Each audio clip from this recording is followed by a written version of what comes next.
salaamaaleykum àdduna bi yéen ñëpp ku ci nekk maa ngi lay nuyu ci sa tur ak sa sant man la Ndaxte Lo bu Sen Petit Gallé son passage Petit Gallé nag c'est que man wëy dès le bas âge dama bëggoon wëy franchement dañ ma daan filmer may wëy et tout di daan dem école comme genre bu ñu amee Fosco ma yéeg wëy mais fecc nag laa njëkk a def ko wëy ya danse laa njëkk a def ko wëy nekkoon ci yëngu-yëngu yu bari daal mais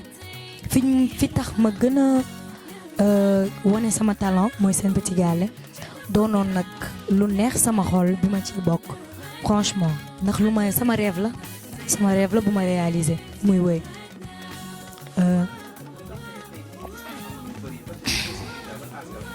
j'avais 15 ans dem naa ba finale en 2015 en 2016 All Star bi ma dem ba quart de finale man lañ mujjee éliminé mu doonoon affaire boo xam ne danga ko naan yàlla la parce que nit boo nekkee ci àdduna il faut savoir perdre surtout boo nekkee xale parce que am ak ñàkk ñoo ànd te Sen Petit Gallé dafa nekk loo xam ne foo la kaf ak ree suñuy morom ñun ñëpp ñi fi nekk ay morom lañ alors bu fekkee xale nga perdre rek ne waa non je vais plus participer et tout nga baisser les bras non kon lii ñëw ci sa kanam dina doon doo ko fekkee wala mu doon lu diis ci yow moo tax.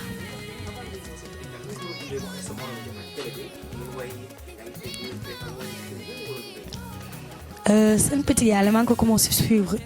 en 2014 je pense bi Aïcha Koné déjà man bi mu wéyee Pape Birahim bi man dama bëggoon Pape Birahim franchement dama ko bëgg léegi mu wéy Pape Birahim bi sama mag rek boobu maa ngi jógee Thiès di ñibbi si Dakar dama fa nekkoon vacances mais ñibbi si ci yoon bi sama mag bu jigéen tegal ma ko ma déglu affaire bi neex ak man ni mu doon wéyee Pape Birahim rek ma ne ko ci laa ko ni nii xam nga boo nekkee xale rek da ngay bëgg affaire de concurrence ak yooyu rek ma gis Aïcha Koné mu wéy ma ne lii mën naa ko tu comprends mu ne ma Sen Petit Gallé nekk tout ma commencé ko suivre nag di suivre ñoom Aïcha Koné et tout seen kii bi neexoon ma trop ma wéy Pape Birahim bi denc ko boobu commencé woon naa bëggoon naa dugg ci carrière musicale mais lépp bi ma demee ba ci biir ba xàmmee ci laa xam ne yàkkamti yàqule sama bopp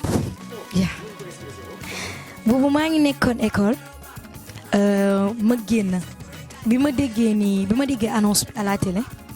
ci laa génn boobu j'avais pas de téléphone suñ benn waa classe moo fa yoroon téléphone ma àbb ko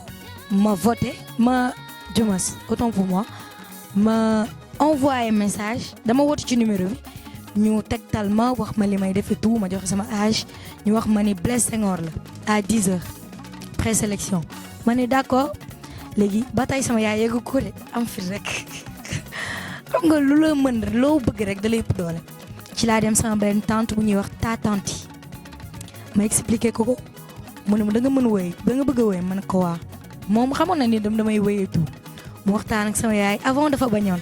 parce que dafa ndi jàng laa la santé tout tanti ne ko pourtant nit loo bëgg rek di nga si réussir incha allah nga gëm ko mu ne xaaral waxtaan si ak papaam ak yaayam ñu waxtaan si après ça va noonu laa duggee Sen Petit Gallé déjà bi ma ñëwee présélection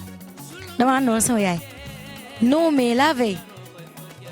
ci guddi gi dama jëloon sama benn carnet ma bind ci première chanson deuxième chanson li may première chanson maa ngi choisir woon Pape Birahim deuxième chanson ma choisir Coumba Gawlo soo kuulee après ma ñëw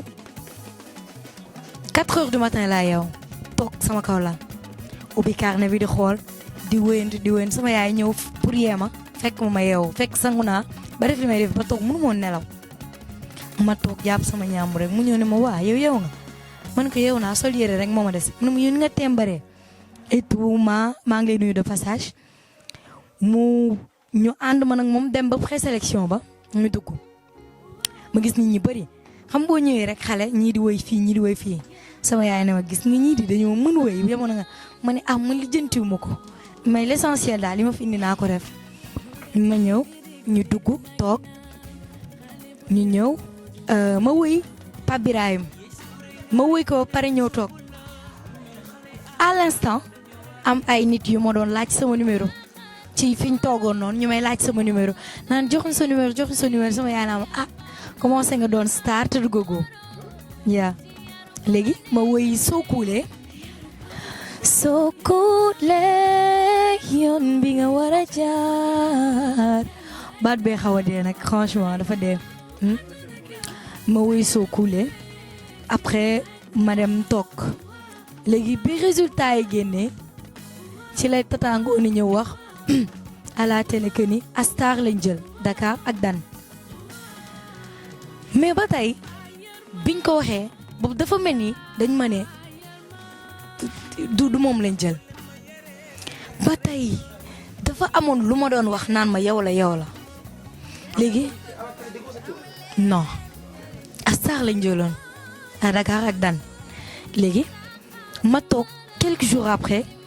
bi may waaj a dem vacances à Thiès fekk préparé woon naa sama bagage jëndoon naa ne yére pour war a dem may nelaw nag sama yaay ñëw yee ñu ndaxte su koy jóg leen ñu comment bàyyi ñu nelaw heure bi yeewugoo gisoo heure bi jot nga ñu yee mu ne du ngeen jóg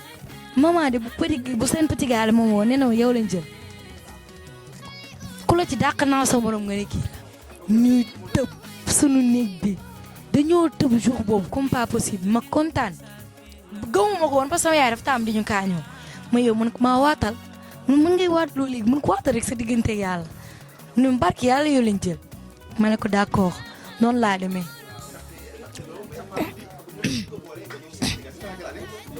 en 2015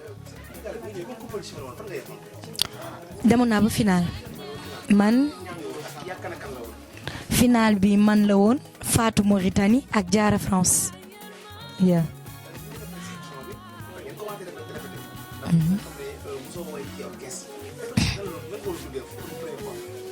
Première fois c'était un peu difficile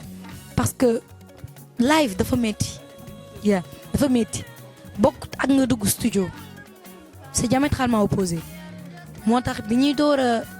def live difficile woon na parce que xam nga xale nga xamagoo yoon wëy xamagoo octave yi noo koy defee comme genre yooyu daal métti woon na trop moom.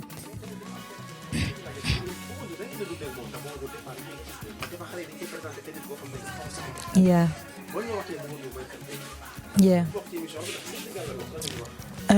Bouba Ndour bi may door a ñëw tout le temps dama daan dégg ñu naan dafa bon dafa soxor et tout je m'excuse nag ci terme bi ma utilisé loolu la ñu doon wax tout le temps mais bi ma duggee en fait man li ma neexoon si moom mooy faute boo def moom ku mu éliminé xam nga lu tax ma éliminé la man loolu moo ma neexoon si moom non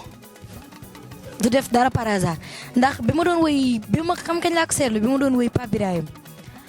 ma woy am benn octave ma waroon yégalu ma ko dama ne woon dama koy camoufler mais daf ma ko signaler après foofu laa xamee ni kii liggéeyam rek lay def mais hors seen petit gallé nit kase la franchement nit kase la day foog ñun kafre et tout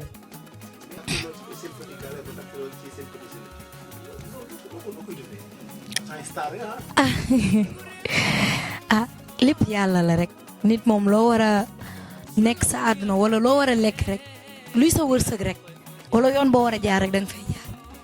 keneen ku dul man tamit mën na fay jaar mais seen petit gallé ba seen petit génie mbégte la ci man parce que des fois ñu gis la ci woy bi mais li gën a neex moo ñu lay gis ci wàllum jàng bi wàllum éducation affaire intellectuelle daal moo tax loolu dama ci sant yàlla bu baax ndax ñu bëri dañ may woo di apprécier di ma féliciter aussi ci li ma doon def parce que tamit woy kase do àddina woy kase do àddina des fois nga laal ci jàng bi et tout man nag maa ngi gërëm ñëpp di leen sant parce que ñi may njëkk a gërëm mooy samay fans franchement aw ma seen fay ndax ay nit dañ may woo ay Mauritanie États-Unis ñëpp dëkk yu à l'extérieur même ici au Sénégal wala ci Afrique sax laay wax day am ñu lay woo naan dama la bëgg am ñoo la ubbil nañ la famille dañ la créer groupe fii ñoom ñëpp maa ngi leen di gërëm franchement aw ma seen fay te nee naa leen dinaa leen préparer benn surprise damay jóg jël sama dàll sol ko jël sama caméra ñuy ànd may bett samay fan seen biir kër loolu maa ngi koy préparer incha allah non da ngeen di ñëw yéen laay àndal incha allah xaar leen ma maa ngi gërëm sama yaay maam seen ndiir sama papa Iboulo maa mi ma yar ak papa Bouba yéen ñëpp maa ngi leen di nuyu ak ki ma bëgg sama xol muy Soukay Diop je te salue de passage c'est ma grande sœur merci